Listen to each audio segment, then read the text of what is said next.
The minute you make money off poetry is the day you stop being a poet. And if you stop being a poet, you stop being a lover. Very astute. I'm going to have to write that down right now. Would you be willing to give us some of your poetry? I certainly will. I've gone through and I've culled some of the most evocative poems that I've written, poems that are inspired by moments backstage at a show with Gordon Lightfoot and Luba Goy, Canadian celebrities amassed before an audience when a poet could open a show and people would listen. So I've brought you a couple of some of my more known poems from many of my chapbooks. Right. Just to jump in, Gordon Lightfoot, singer songwriter, and Luba Goy of Royal Canadian Air Force. We all chummed around back then. It was a common thing to all chum around, and she was a funny lady then, and she's a funny lady now. And I'll be staying at her place in 2 weeks. Great, wonderful. We'll examine that later. Take it away, Harl Barnes. Okay, this is from my first chapbook. We're going way back. It's called Weekmead in Albuquerque. Okay, this is the name of the chapbook, and here's the poem. The poem is called Crosby. Now see if you can guess who I'm talking about. The colorful confusion of daily life. Well, it's all mother's milk to me. Please don't lay with another man's wife, especially if that man is me. That was called Crosby. Now, was this written in regards to David Crosby? You guessed it. David Crosby, Laurel Canyon, 1967. I said to David, there's enough people in the hot tub. He didn't listen. He got in. The water overflowed. Next thing I know, he and my wife are attached. Oh, they were attached in the hot tub, you say?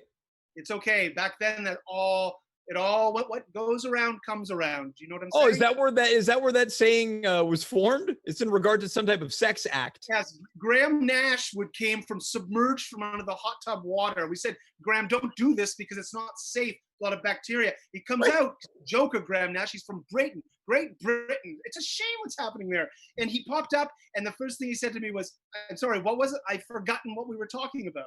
Wait, you're saying Graham Nash was submerged under the water?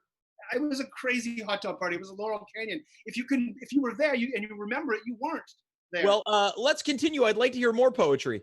Sure thing. This one's from my poetry book, an acclaimed poetry book, and quotes like, "Stop leaving these here." This one's called Tased. Monday, Tuesday, Wednesday, Thursday. You've got tased. This was written at a time when tasing was going awry and crazy in the 80s. Mm-hmm. Well, do you have any experience being tased? If being tased several times in 1 week in front of the PA counts, yes. They have an entrance and an exit door. All right, well, let's move on to the next poem. Sure. This one came from my book, Cocaine Lil and the Cigarette Boat Crammed with Powder. And this was one that was really I was trying to catch a lot of the sort of beauty and wildness that I like to see in poetry. And I was looking out over the St. Lawrence River in Montreal, and all of a sudden my fingers went to the keyboard like crustaceans clicking on the beach. Mm-hmm. This one was called Heckle Hole. Oh, you say heckle hole? Heckle Hole. Right. I find solace under an umbrella of words. I live in a car with a pigeon, a seagull, birds.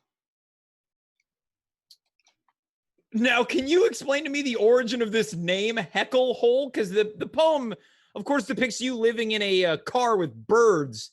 I don't like to spoil it because I think every reader takes their own sort of viewpoint. However, people don't generally ask me much of this, so I will tell you.